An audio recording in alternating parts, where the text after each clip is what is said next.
Bienvenue dans cette nouvelle édition du Non-Stop Info. Au sommaire, le président de l'Union des nouvelles générations de Côte d'Ivoire, Stéphane Kipré, exilé en France depuis 2010, critique la gestion du pouvoir par les autorités actuelles. Il insiste notamment sur la réconciliation nationale qui peine à se concrétiser. Le parti Union des démocrates humanistes Yuki de Guy Brice Parfait-Kolela prend part aux prochaines élections législatives et locales au Congo. L'annonce a été faite lors de la session inaugurale du Conseil national de la formation politique.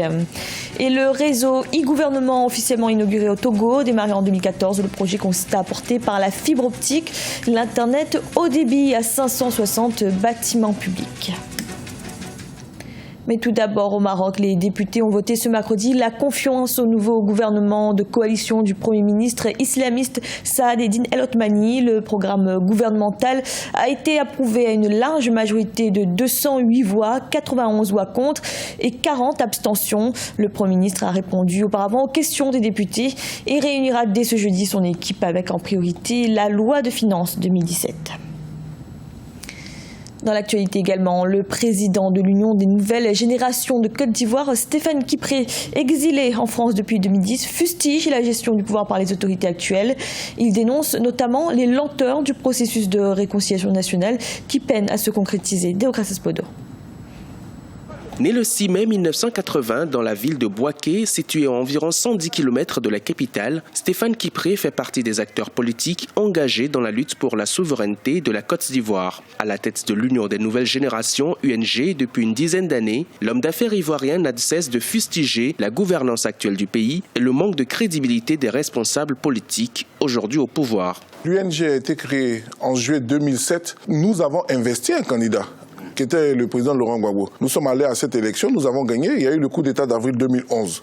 À partir de ce moment, les élections qui se sont succédées n'étant pas démocratiques, le parti a décidé lors de ces différentes conventions de boycotter ces élections-là. Donc depuis, nous n'avons pas encore eu la chance de pouvoir véritablement participer à des élections démocratiques. En exil politique en France depuis la crise post-électorale de 2010 à 2011, le président de l'Union des nouvelles générations estime que les multiples mouvements sociaux ont une fois de plus démontré l'incapacité du président Alassane Ouattara à trouver des solutions définitives et durables aux préoccupations des Ivoiriens. Il insiste sur une véritable réconciliation qui passerait par un rassemblement de toutes les forces politiques du pays. La Côte d'Ivoire se porte mal parce que depuis le 11 avril 2011, les Ivoiriens ne se parlent plus. Le parti politique que je dirige est prêt à un dialogue. Et pour moi, je pense que les Ivoiriens peuvent se retrouver, mais s'il y a un véritable dialogue.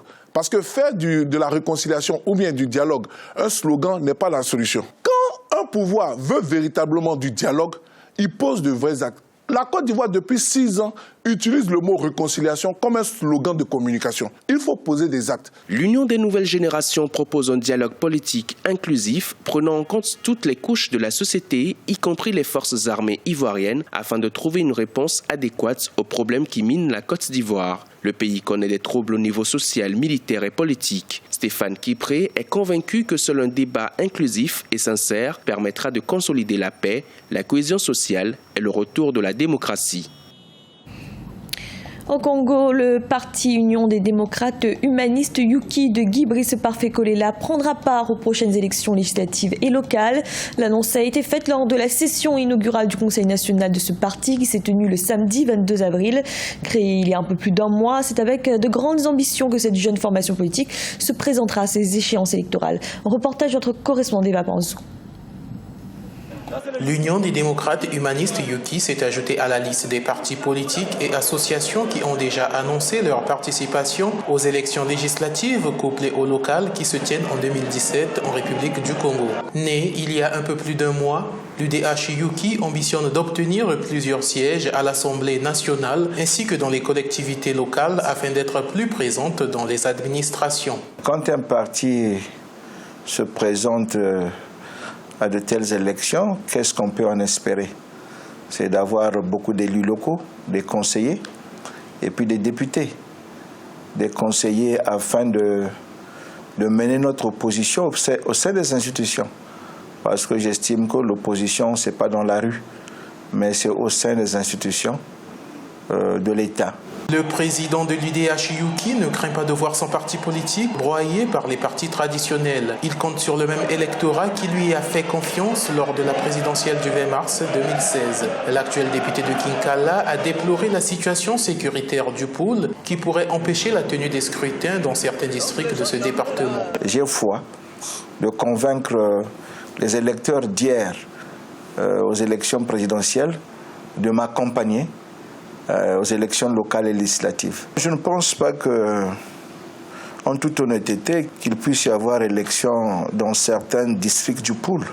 L'UDH Yuki semble préoccupé par la situation qui prévaut dans le département du pôle, à laquelle son président affirme qu'il aurait mis un terme s'il était le chef de l'État. Le secrétariat du dit parti a enregistré environ 13 800 déplacés et prévoit ainsi apporter une aide à ces déplacés par l'intermédiaire de l'association Caritas. En République démocratique du Congo, des arrangements particuliers visant à mettre en application les accords du 31 décembre 2016 sont signés ce jeudi 27 avril, convoqués par les deux présidents de la Chambre haute et de la Chambre basse. Cette cérémonie se tiendra au Palais du Peuple, mais sans une grande composante de la crise congolaise, à savoir le rassemblement de Félix Tshisekedi et la conférence épiscopale nationale du Congo qui a conduit les négociations. Au Togo, le réseau e-gouvernement a été officiellement inauguré. Il s'agit d'un projet qui consiste à apporter par la fibre optique l'Internet haut débit à 560 bâtiments publics. L'objectif est d'arriver à une administration connectée afin de rendre des services de qualité aux citoyens. Reportage de notre correspondante Emefa Kofi.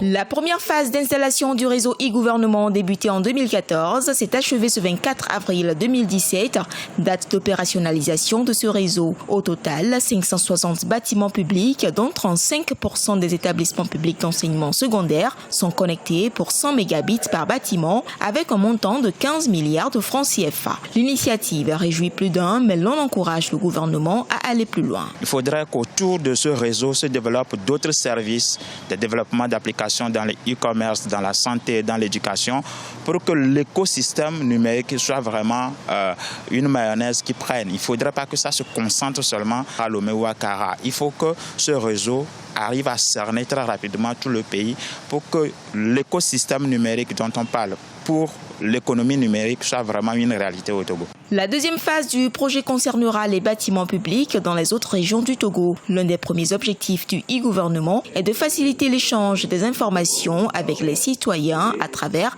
la messagerie gouvernementale. L'hôtel Sarakawa fait partie des bâtiments publics reliés à la fibre optique. Cet outil extraordinaire que le chef de l'État a mis à la disposition de l'administration en faisant connecter tous les bâtiments, certains hôpitaux, et également les établissements scolaires et autres.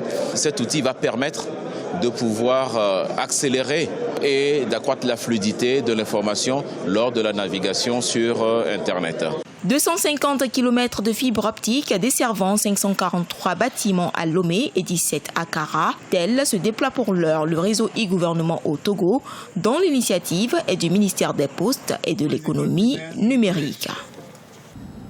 Ce journal a été réalisé par l'ensemble de la rédaction. Merci de l'avoir suivi. Retrouvez dans un instant une nouvelle édition de l'information.